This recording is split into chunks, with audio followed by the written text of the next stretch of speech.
You're listening to the Career Musician Podcast with creator and host, Nomad. With 20 plus years of experience in the music industry, Nomad has done just about everything to earn a living as a career musician. From being music director to celebrity artists, playing iconic arenas and stadiums, composing for film and TV, and even playing your average local club gigs, he's done it all.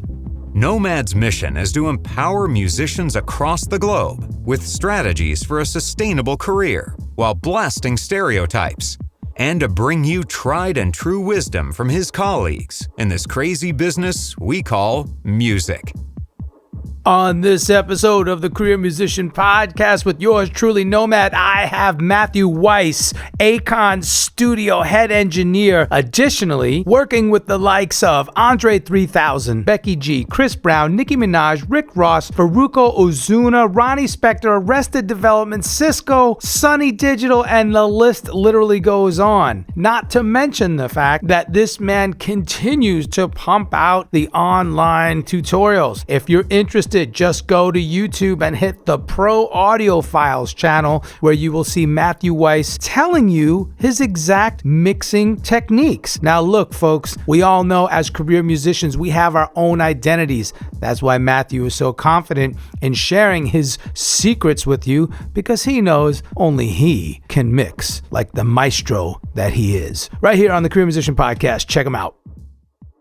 Matthew Weiss, welcome to the Career Musician Podcast. Hey, man, I'm really happy to be here. Thanks for having me on. Absolutely. Matthew, I've been, investigating you online a bit. And first of all, we have, I don't know that we worked with any of the same people, but I'm sure we might have down the line or know some of, some similar people here. You've been with Akon now for a while, right?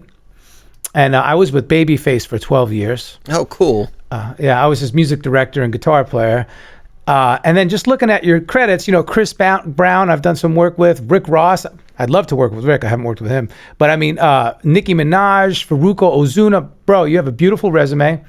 And what I really like about what you're doing is you have a professional resume where you do your work, like the names I just mentioned. But then you also have like this adjunct kind of, academy, online, YouTube university type resume. You're building both at the same time. Just starting right out of the gate, does that get difficult? Because both things are time consuming. Tremendously time consuming. I make Dan crazy. Dan runs, so you're referring to the Pro Audio Files, and yes, thank you, yes. And the gentleman who runs that is a guy named Dan, and he's very tolerant of the fact that sometimes I'm supposed to be getting things in and I just can't, because I one hand has to wash the other, and while ultimately I'd like to see myself as an educator, what I educate on is all the work that I'm doing, and I'm not in a position where I can put the education in front of the opportunities with the engineering. So it right. can become a conflict, sure. Yeah, but you're doing a great job, and thank you for all of the videos you do, because there's so many people out there that just have a hunger for mixing. And I love the way you break it down, very simple, very easy to understand. And I like your no bullshit approach. Well, I appreciate that. Yeah, absolutely. So, all right, let's go to the beginning. Born in Philly, talk a little bit about that and how the music bug bit you. Well, my family is musicians. So my father is a bass player. My stepfather is a piano player. My mother is not a musician, really, but she's in the arts. She's a sculptor. My sister plays multiple instruments, and my now ex-stepmother, I guess, was a jazz vocalist. So everybody in my immediate family was all music. I was the odd man out, but I really enjoyed listening to music, and so engineering sort of became, what I was really doing all along, which is listening. Okay. Well, that's beautiful because you've definitely, capitalized on your strengths. And that's what I like. And I don't necessarily mean monetarily. I mean, figuring out where you can fit in, right? Yeah. Well, some people get into engineering because what they really want to do is be a musician in a band or be a vocalist or a rapper or something like that. And they just land in engineering as an artifact of what they were really trying to do. And for me, I always wanted to be an engineer. That's from day one.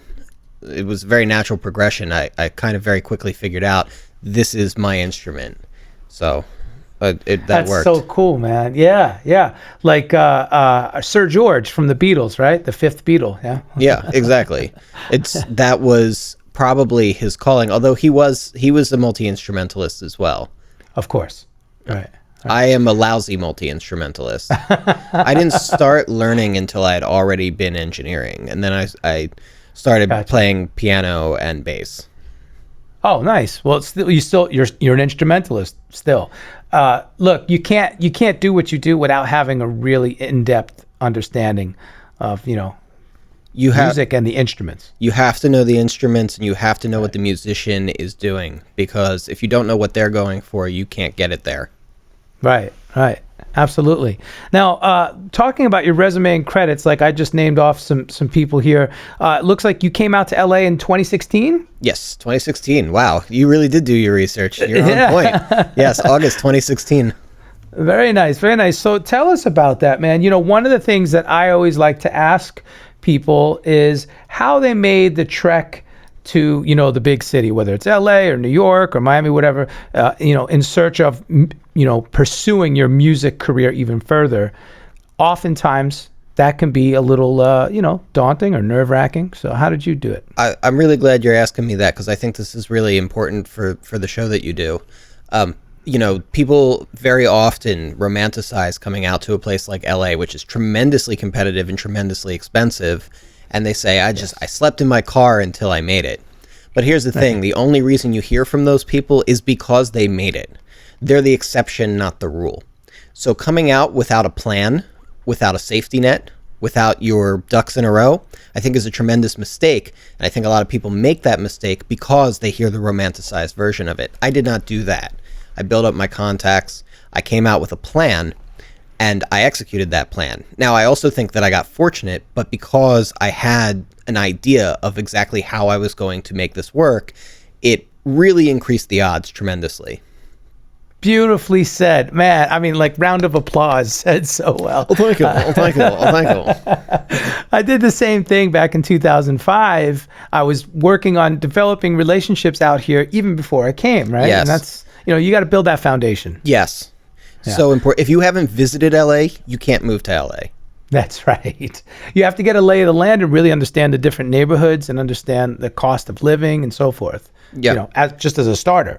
You're gonna need friends. You're gonna need older friends who have been through the experiences, because you're not gonna always know what to do. And if left to your own devices, you can lose a lot of money. The rent out here is tremendous alone, and that's one of only a few expenses.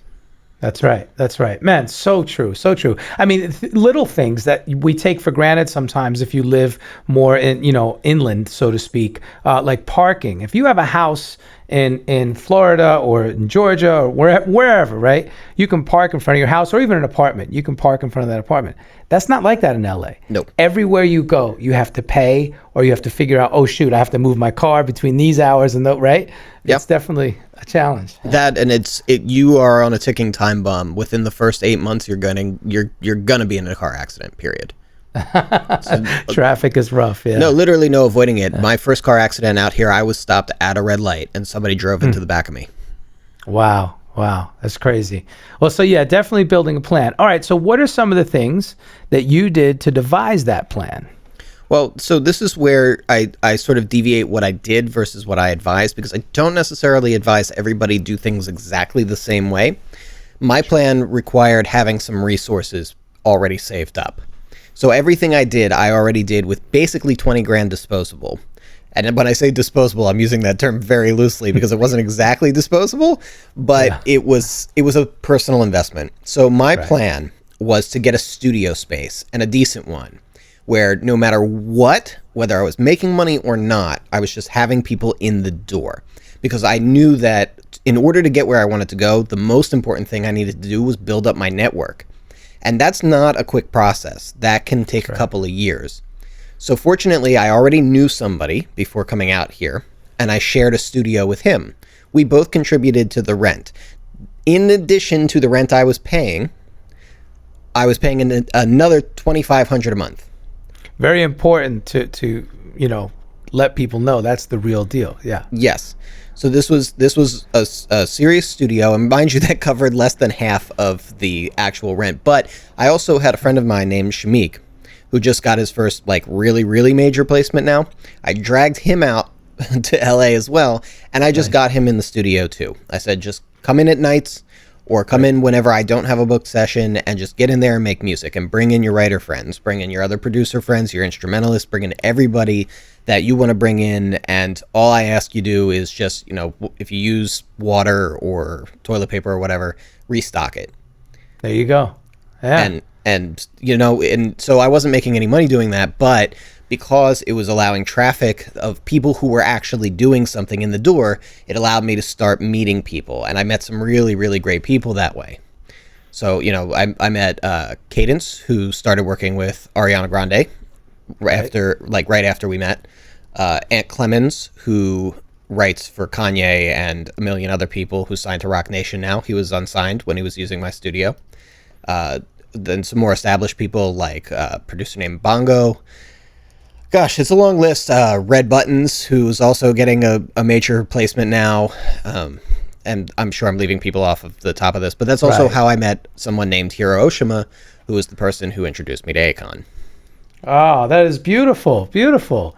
All right, perfect segue. So how did that all transpire with Akon? Because from what I understand, you started out as a technical consultant? Yes, but when I say that, there was also sort of the hidden agenda that I was going to be the engineer at the end of the day. So Shamik introduced me to Hiro. We met because we were working on an artist.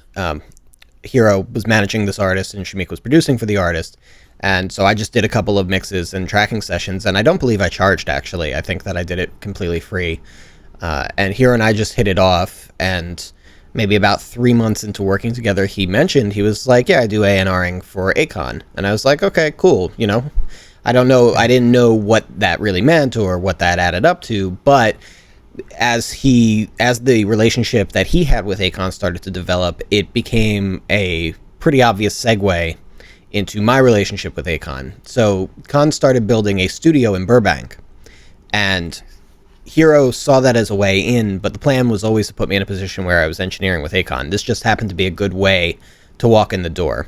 So this was November of 2018, I want to say, or 17, something like that. I think it was November 2017. Oh gosh, this is getting tough. And that's when I met Khan and started doing the technical consultation for that studio. But within 6 months, I was recording him over at my studio because he needed somebody in LA.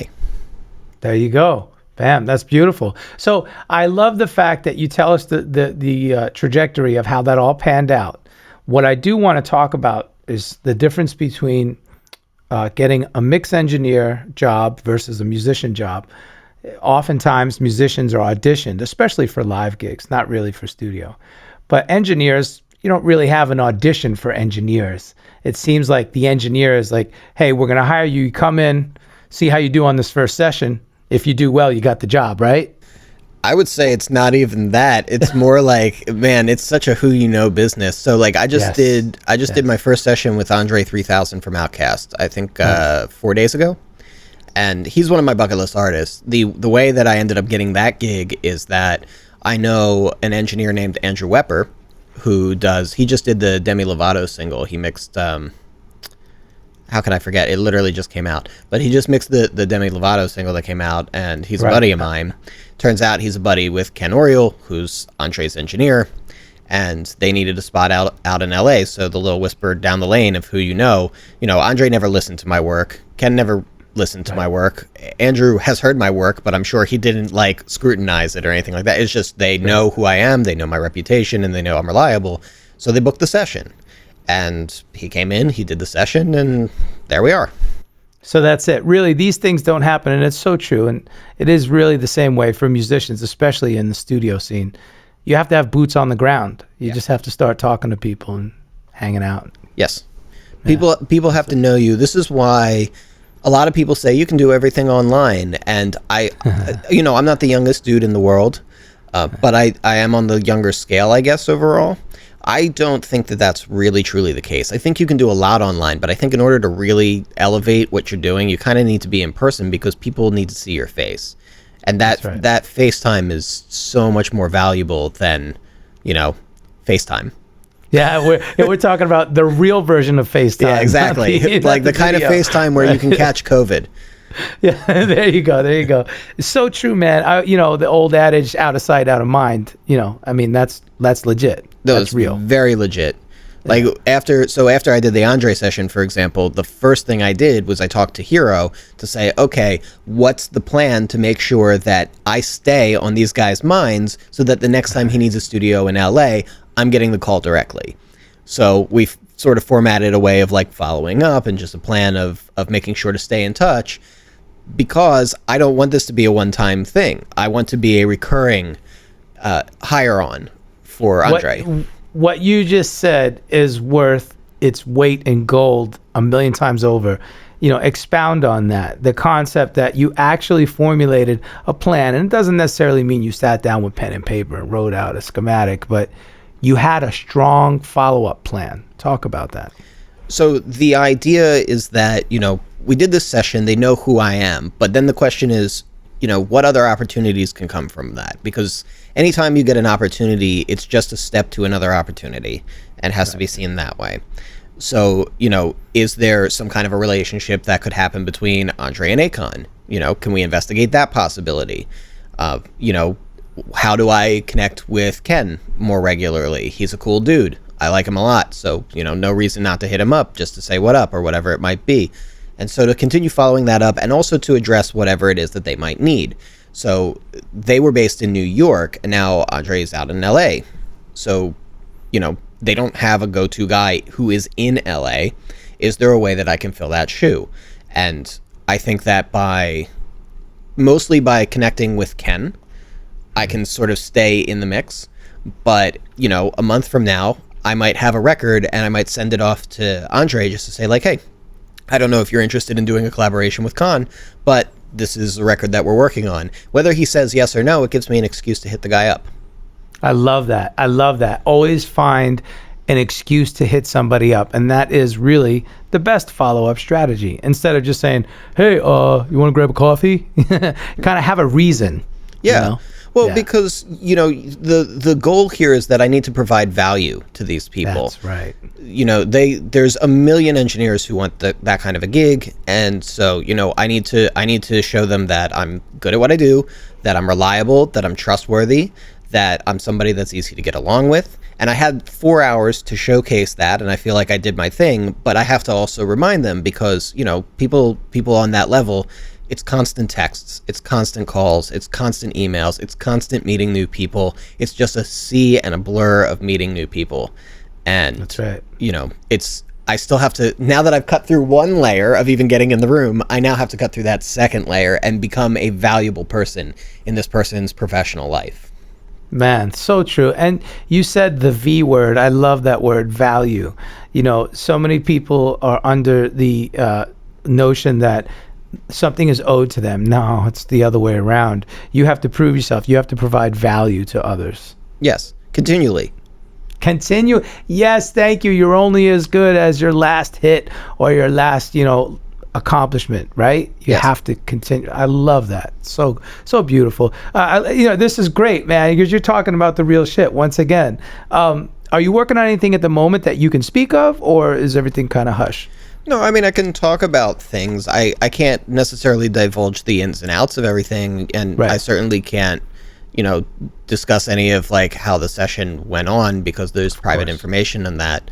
But yeah, I mean, right now the main thing on my plate is Khan's kids are performing artists as well, so I'm working on their projects. Getting together some pop stuff for Khan because that's his main, that's his big bag, pop music. Right. And so, trying to get that right has been really difficult. So working on that a lot. In doing that, actually, I'm making sure that Shamik and another friend of mine, Joe, are involved, right? Because now I've been working with Khan. It's always got to be a two-way street. I'm let's use the word using, although it's a sort of a loaded term, but if I was using them to elevate my career, once I elevate my career, I need for them to use me to elevate their career, right? That's right. And that's the idea. The whole network grows together. So if Khan's working on a pop project to make it viable and sellable, if I can get them involved, get them some publishing, get them good credits, not that they're not already doing that on their own, but if it can help them along, then that's a win for the entire team. It's a symbiotic relationship. Very much. That's how it works. When you work with Khan or other artists of that stature, are you producing, co-producing, mixing, recording, or all the above? Are those different? I think those are the same thing at this point. They all get wrapped in, don't they? Yeah. Yeah. Well, because we're sitting in the studio and it's me and Khan basically self-produces, but you can't hear yourself while you're recording, so he's still relying on me in case there's a take that needs to be redone or in case he needs like a directive or a motive or something like that. So effectively, I'm doing vocal production very frequently, and the longer I've been working with him, the more of it I'm doing. And then when I get the record, it's like I might mix the record, but I'm also going to be adding drums sometimes, doing drops, adding whole instruments. I've added backup vocals to a record. Wow. So, it's like the job is just to be a guy who makes the record, helps to make the record successful, who glues it together. So I'm the glue guy. I love it. I always say our job is to be the great facilitators. That's exactly. Whatever they need, we can facilitate. Yep. Amen. There you go. I love that. Could not pick a better way of putting it. Yeah. Hey, talk about, for maybe the people who aren't familiar with, especially these higher level recording sessions, talk about studio etiquette. I feel like, once again, the online music culture is very different from the real life LA music culture, right? As we discussed. Yeah. When you step into a studio session with some heavyweights, what's the etiquette there? Well, the etiquette is really whatever they prefer, because everybody's very different. Khan and Andre, for example, are pretty much diametrically opposed. Khan likes it to feel like a party, so he's very loose, he's very informal, and he has people there. Not recently because of COVID, but, it used to be a revolving door, people coming in, hey, what up? And so, everybody's walking through the door, partying, we're having pizza, things are fun, you know what I mean? We're keeping it loose, we're making fun of each other, like, you know what I mean? That's one type of relationship. Now, with Andre, he's also very informal, but he likes to be comfortable, so he doesn't want a lot of people there because he's so famous that he doesn't want to be concerned with people taking pictures and interrupting what he's trying to do and being a distraction. And so that's a very closed session. And, we specifically booked a studio that doesn't have multiple rooms so that he could just go in, do his thing, not have to worry. It was literally just me and Andre in that session because that's how he's comfortable. And great facilitators. We are there to make sure that the artist is getting the best performance out, however that makes them comfortable.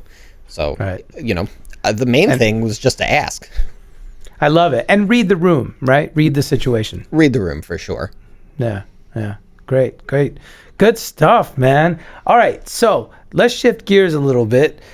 Talk about how you run your business, because after all, the reason why I went with the career musician is because I want people to understand that just because you chose to do music and that you're a musician, it doesn't mean you can just dick off all the time. You have to treat it like a business. Yeah, unfortunately, and that's the hardest thing, I think, for us, because I'm still kind of getting that. You know what I mean? Like, there's so much stuff when it comes to like taxes and invoices and receipts and understanding all that. So there's a couple things that I definitely recommend that can make things easier and that are helping me, although I'm not really a model when it comes to this stuff, because I really am just starting to get it together correctly for the first time in now my 12th, 13th professional year, something like that. I love that candor. That's great. Thank you for being honest. Well, it's not going to help if I just tell people that I'm like the bomb at everything. I wish I could say that. But we're all a work in progress. Learning, if we're not learning, then we're not growing, right? So we have to keep learning. Yeah, I agree. So my big thing that I learned recently was get a credit card that you can put every expense on. And so anytime anything is conceivably an expense, just put it on the same card. Because when it comes time to do your taxes, most credit cards will automatically itemize your spending portfolio, and it's so easy to fill out like your travel deductions, and you don't have to go back through all of your receipts. They're mostly all there. So that was extremely helpful. Then the other thing too is like, I'd say once you get over 50 grand of income a year, if you can break that little mark, then it's time to look for a CPA. Because dude, I always preach that. Yes. A CPA, it's a pain because they're going to make you do stuff that you're not used to doing, like holding onto receipts and things like that. And I've actually let my relationship with my CPA lapse in the past, which is why I'm saying like I'm not really a model at this, because I've dropped the ball on it. I do so much stuff, it's hard to keep up with the business side. But that CPA, no matter how much they're costing, ultimately at the end of the day, they're paying for themselves. So, that is so true. And it's going to save you a lot of time. And then, like you said, I love how you led with that. Get one card, put everything on there, and usually that company will, break everything out, right, into deduction areas, because a lot of people might not even understand what's deductible and what's not. Oh, when you're an artist, the answer to that's everything. Is everything exactly? Here's how it works. I'll paint the picture real easy for everyone. We pay both sides of taxes. We pay both the employer and the employee side of our taxes because we work for ourselves. We are both the employee and the employer. So our taxes are on average 7% more than anyone else in our income bracket. I pay the same taxes as a doctor. I'm doing okay, but I do not make doctor money. Right. But the reason why, the balance in that, is that we're in the arts. And when you're in the arts, life is art. Anytime you go to the movies, anytime you go out to dinner with a colleague, even if you're just hanging out, take a minute to discuss your favorite microphone. That's a business meeting. If you're listening to the music that's playing in the department store, that is how does it sound in the department store? Life is art. So almost everything is deductible, and you are expected to take those deductions. That extra 7% there is basically there to make up for the fact that we are deducting everything and everything else.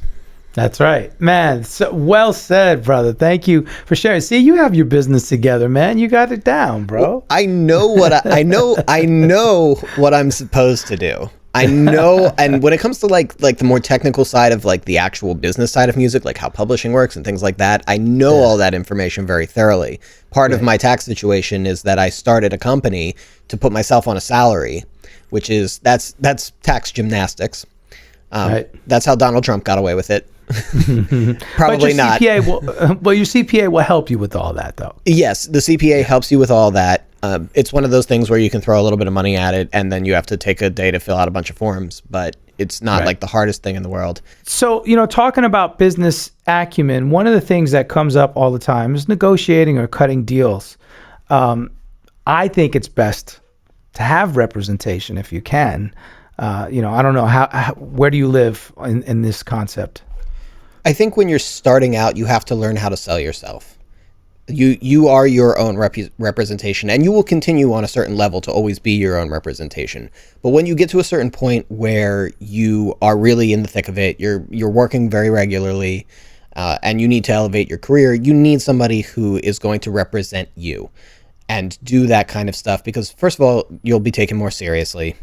Second of all, you want somebody who knows the things you don't know, somebody who's really charismatic and can pitch and negotiate and can sell your value unabashedly without having to be humble or leave ego aside. You want somebody who's going to sell the living crud out of you. And it just makes a world of difference, especially if you don't have to take the time to do it. Hey, I'm Matthew Weiss, and you're listening to The Career Musician with Nomad. Being a career musician is more than just gigs and sessions. Are you a career musician? Find out on the Career Musician Podcast, streaming everywhere.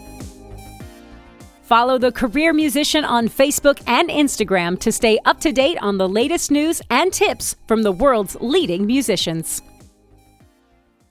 Part of that was a publishing company. When I registered it and you do a little description of what your company does, I included publishing.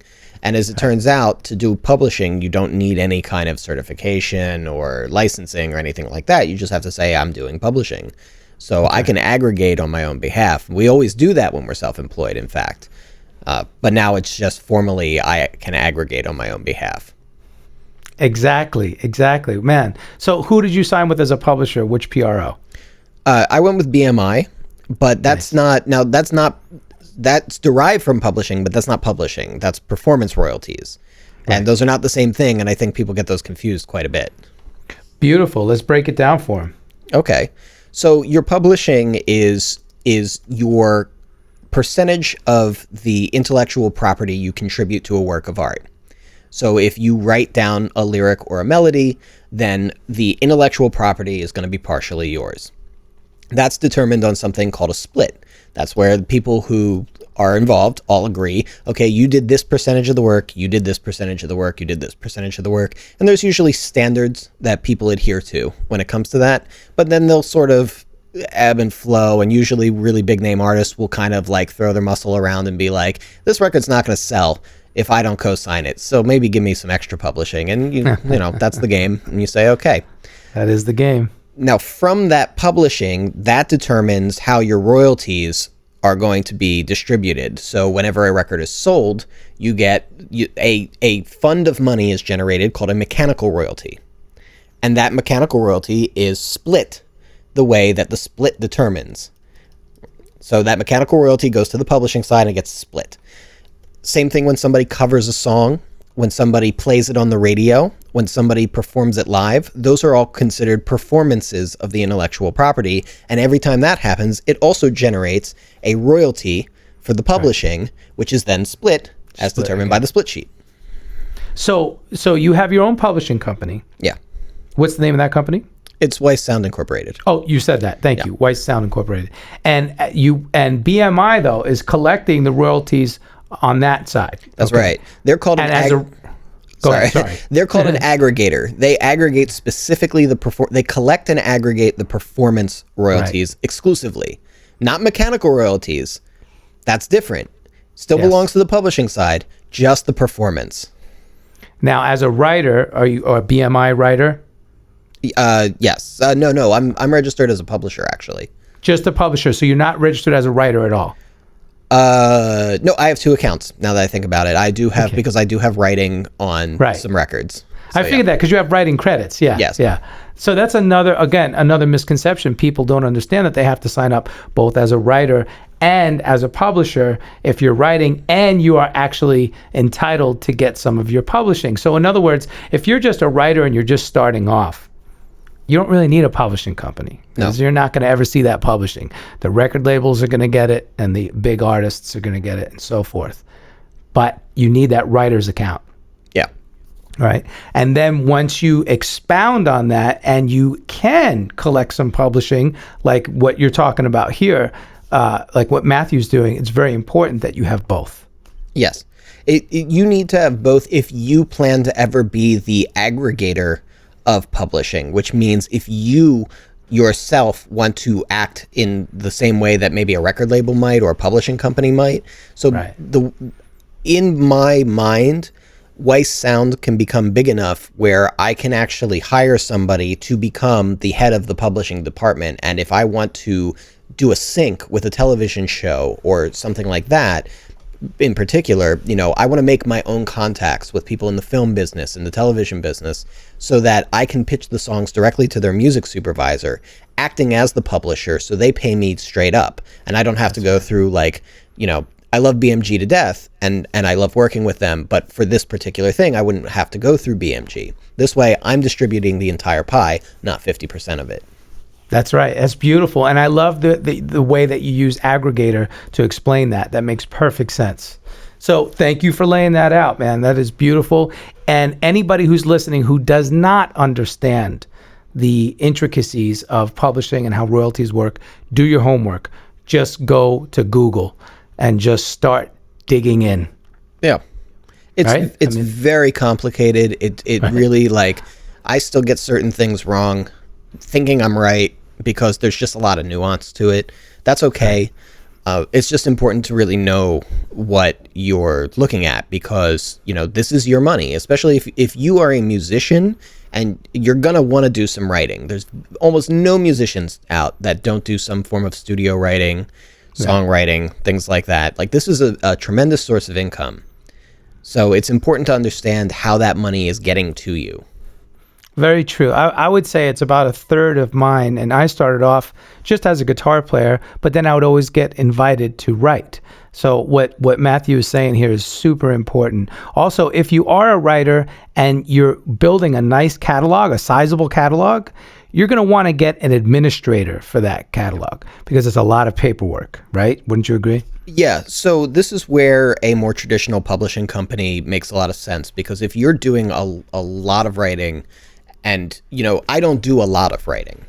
Right. So if I'm working with somebody, I'm probably working with somebody else's material that I've contributed to, but it's probably like a friend of mine or something like that. If I make a contact with a music supervisor and we're working on a one-on-one level, then it makes sense that I give them the letter of direction to me.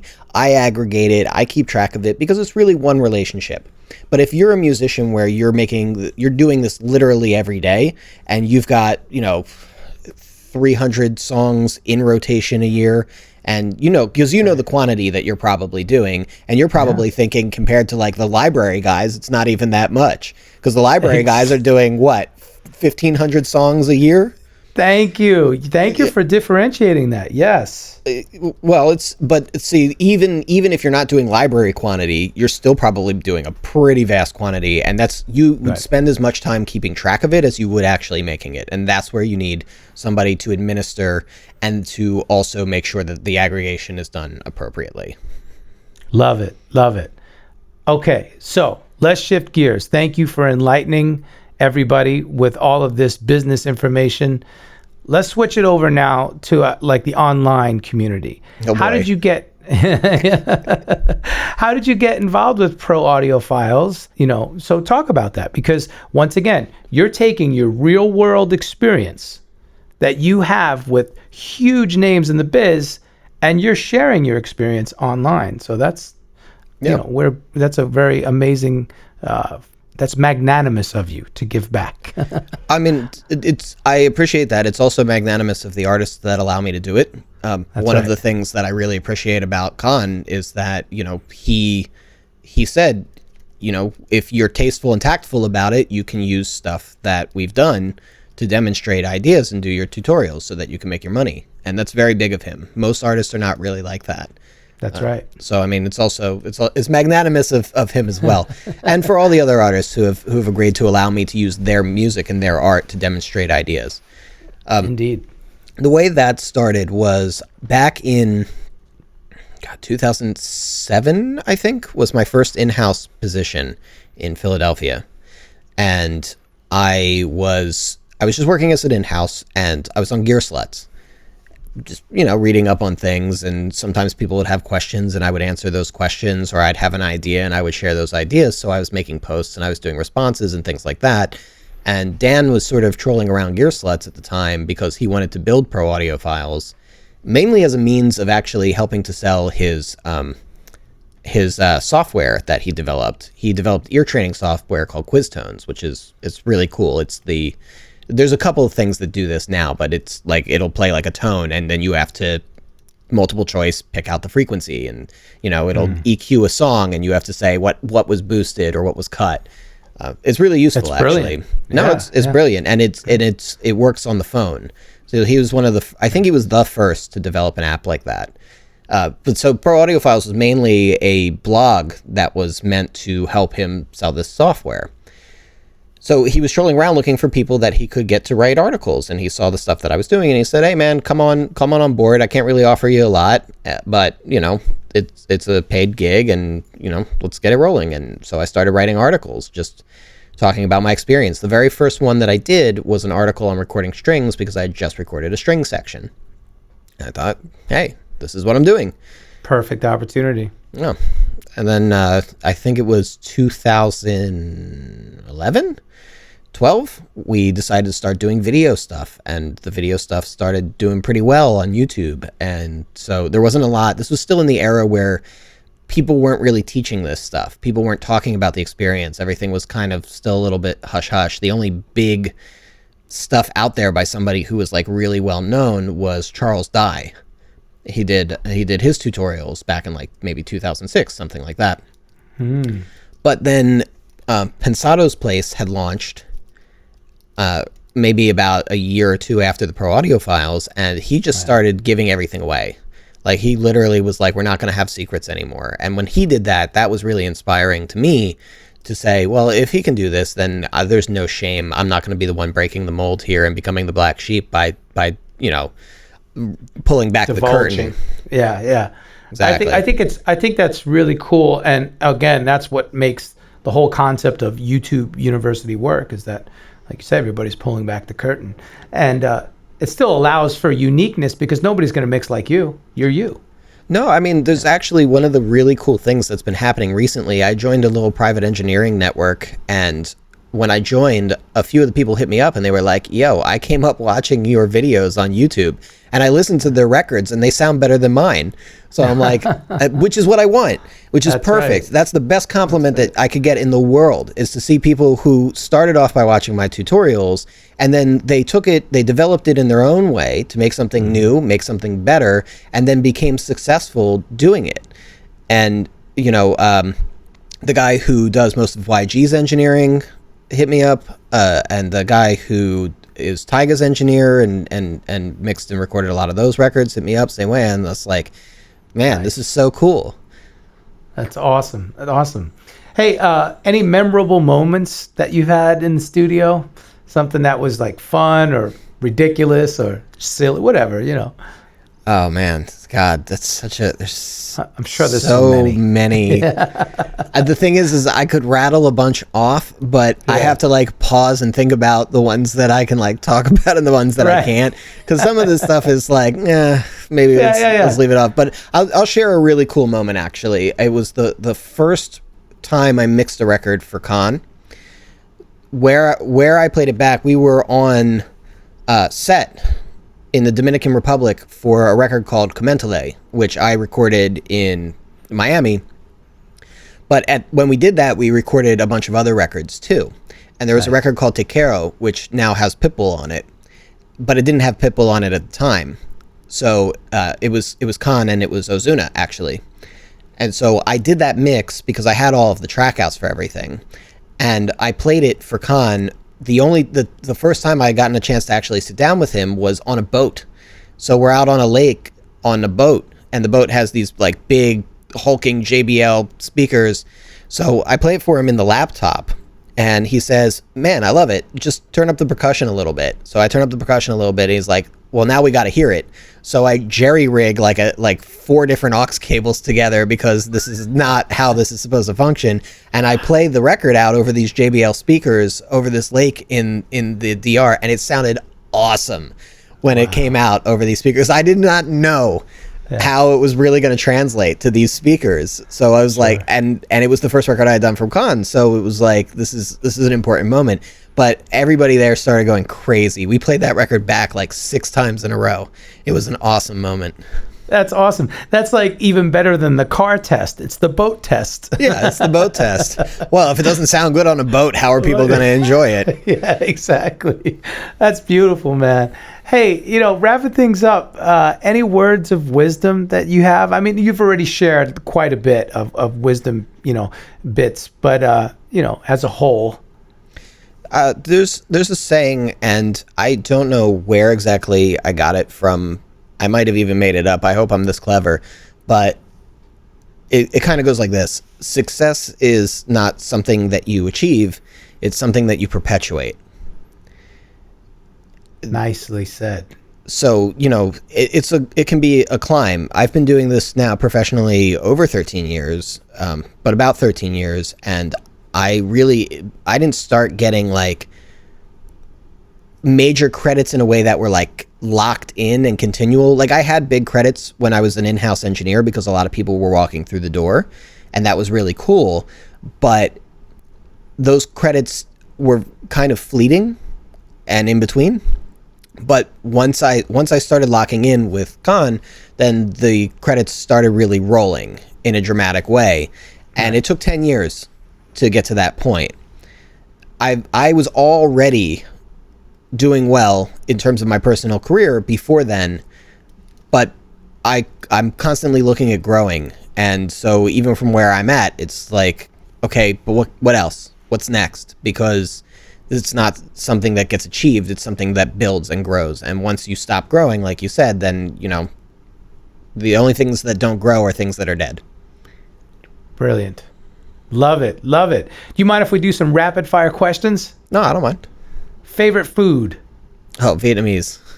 Oh, nice. That's I haven't gotten that one yet. Mama Hong's, man. You're in Burbank. Mama Hong's. Oh, Mama Hong's. Oh, man. I've never had it. What are you doing? Okay. What are you doing with yourself? That's it. I'm done. Bye. No, bro. See, this is a good excuse. After this COVID BS, we got to go. Yeah. I got you. Let's go kick it. Teach me the way, sir. Well, as soon as COVID's over in 2025, we'll go. Well, God, I hope I'm joking. It could be 2028. I don't know yet. We'll have to see. I know. For crying out loud, it's crazy. Favorite libation? Adult beverage of choice, perhaps? Martini. Vodka martini or gin martini? I like both, but more and more I've been into vodka martinis. Nice. Do you like it dirty with the olive juice and everything? I like it where you can taste the olive juice a little and where you can taste the vermouth. Oh, there you go. Yeah. Perfect combination. Favorite sport? I'm not really a sports guy, but I do a lot of boxing personally. So awesome. Yeah, so I would say boxing. That's great. How do you spend your free time, assuming you have any? With my girlfriend. There you go. Perfect. Yeah. And do you prefer to be prefer to be driven, or do you like to drive? I mean, it depends on what we're into that night. There you go. Hey. That's perfect. And how about those long flights? Besides sleeping, what do you do on those? I don't sleep on flights. I cannot sleep on a plane. I'm the same way. If I can watch a movie, that's my preference. Sometimes, believe it or not, I have to work. Yeah. So, yeah. Hey, thank goodness for the laptops on a plane, right? Laptops on a plane. There you go. That's true. I've mixed some big records on airplanes. That's awesome. What have you listened to lately that you had no professional affiliation with? The Miley Cyrus record that just came out, the single that just came out, Midnight Sky, I think it's called. We've been playing that on repeat. I had nothing to do with that record at all, but it is so good. So that one, I can't wait for her album. It's going to be awesome. Beautiful. Any particular artist that changed you when you heard this artist? You were like, "Oh man, that's it." I mean, this is going to sound absolutely ridiculous, but I'd say aside from Khan, the most influential artist in my career was probably KRS-One, and the reason was because I was young. I was very young, and I was doing a show at Temple University where I had produced the records, and I was also performing live, doing vocals and with some buddies of mine. And I was hanging with him backstage, and we were just sort of chopping it up. And I said, like, I love making the music, but I also really love engineering it. And I don't know what exactly I want to do. I'm trying to figure it out. And he said, the easiest way to find your light is to help somebody else stand in theirs. And nice. I took that very literally and said, you know what? I want to engineer these records because that's what engineering is. It's helping somebody stand in their light. That's excellent, man. So cool. All right. Are you guys streaming anything that you're digging right now? TV shows, movies? Yeah, we just finished Lovecraft Country, which is a really it's cool. There's some character stuff that's left to be desired, maybe a little bit, but it's a good watch. And then we started watching The Haunting of Hill House again. A little scary, huh? I love that. It's October, man. Of course. Yeah, it's perfect. Shopping, brick and mortar or online? Of course, pre or post COVID. I mean, pre-COVID, it was more going to the stores, but post-COVID, you know, I almost feel guilty using Amazon, but I mean, I use Amazon. I mean, it's the lifeline these days, you know? It is. I'm sorry, everyone. I'm sorry, everybody. Right. I know that it's a terrible company in so many respects, but sometimes you just need paper towels. I get it, and I feel you on that, too. Dream collaboration. You've had so many great ones already. Is there anything that hasn't happened? I mean, there's so many artists that I want to work with that I would love to work with. That's part of the reason I'm so gassed up about the Andre 3000 thing, is he was such a bucket list artist for me. So I want to work with him on a project. He discussed a project that I can't share, but I as soon as he told me the idea behind it, I was like, please get me involved in this. So that to me would be a dream. You know, there's so many artists. God, I couldn't possibly name just one. Excellent. And I'm excited about everybody I work with. Here's my real dream. My real dream artist. So I have two producer friends that I dragged out to LA, Shamik and Joe Lowry. And what I really want is for those guys to become so successful that I engineer primarily for them. There you go. That's about, you know, really that symbiotic relationship we're talking about. Yep. That's beautiful. All right. And finally, drum roll here. What would you do if you were not a career musician? Oh my God. Dude, I'd be so screwed. I'll tell you, the closest thing I ever had to a profession otherwise was playing poker. There were some rough times in there, and I used poker to supplement my income. So you'd be one of those guys on ESPN, like for like millions of dollars playing? Yeah, but here's the thing. They all go broke. So it's not really a viable career. It looks like one, but it's not. It's a recreational activity at best. So if I don't have music, man, I have nothing to fall back on. Which I don't know if that's a good thing or a bad thing. I think there's a case to be made either way. Look, man, I'll tell you this. We're going to reach 100 episodes by New Year's Eve. And I think you're in the 80s somewhere. And out of all these episodes, I think it's the common thread. All of us are doing this because we're passionate about it. Yeah. You know? Because we stopped doing everything else once we really honed in on it. Like when I was in school, right. I went from writing to math to... I guess a couple other things got mixed in there. I studied the myths of ancient Mesopotamia, and I studied physics. Yeah.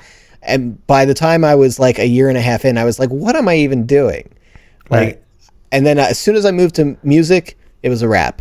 I never followed through on any of the other stuff because I was already there. I figured it out. So it was just 100%. Here we are. That's it. That's your lifeline, man. That's your passion. I love it. Matthew Weiss, thank you so much for being a guest on The Career Musician, my friend. Nomad. Thank you for having me. You rule, dude. I try. I love it.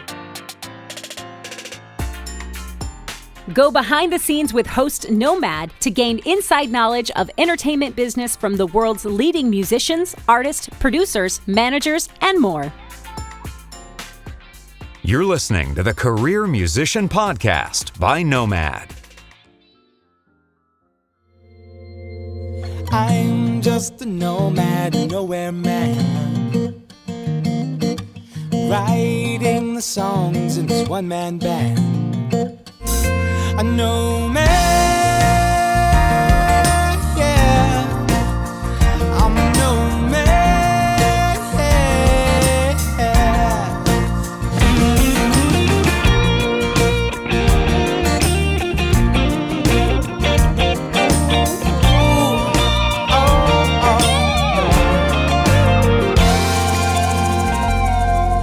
hush now, darling, you'll be fine. I'll be back this way. Hey, this is Nomad, host and creator of the Career Musician Podcast, and I am thoroughly stoked to be an official member of the Pantheon Podcast Network. Pantheon Podcast Network is the first of its kind as an all music-based podcast collective. please be sure to check us out at pantheonpodcast.com for more info.